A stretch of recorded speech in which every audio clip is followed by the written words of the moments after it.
This recording is from the British Council.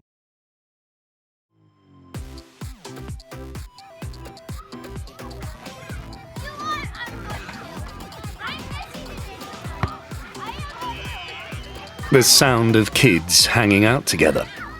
Or at least how it sounded a few years ago.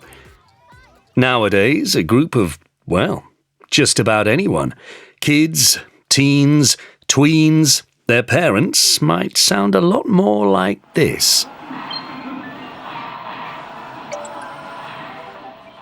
Most of us spend hours a day with our heads bent over our smartphones. Research suggests teenagers spend as many as 9 hours a day, while preteens spend up to 6. I don't know, it's like the first thing I do in the morning, check in and see who's posted anything overnight.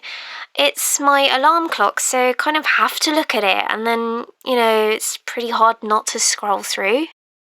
And it's not just teenagers and millennials.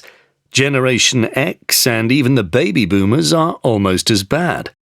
I'm online most of the day for work, and you'd think I'd be sick of screens by the time I get home, but most of my news comes through Facebook.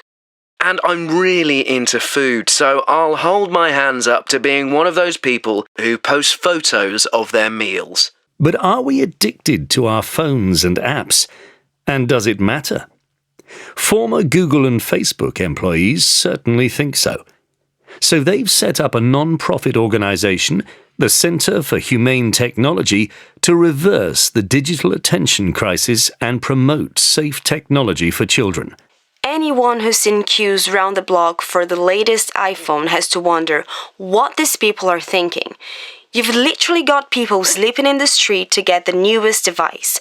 Probably not even talking to anyone else in the queue because they're on social media, taking selfies in the queue to post to Instagram. If that's not addiction, it's certainly obsession. A more formal definition of addiction describes it as a repeated involvement with an activity, despite the harm it causes. Someone with an addiction has cravings, that feeling that you haven't checked your phone for 2 minutes and can't relax until you get your hands on it again. They may have a lack of self-control and not realize their behavior is causing problems, like texting while cycling or falling off a cliff taking a selfie. And in case you're wondering, I read about both of those via the news app on my phone, which updates every couple of minutes with the latest stories. Definitely addicted. So the Truth About Tech campaign by Common Sense Media and the Centre for Humane Technology couldn't come fast enough for most of us. But it's children who are probably most at risk because of the effect tech addiction might be having on their brain development. Professor Mary Michaels of the Atlanta Future Tech Institute has been working with very young children. Mary, thanks for dropping by. What is your research telling us?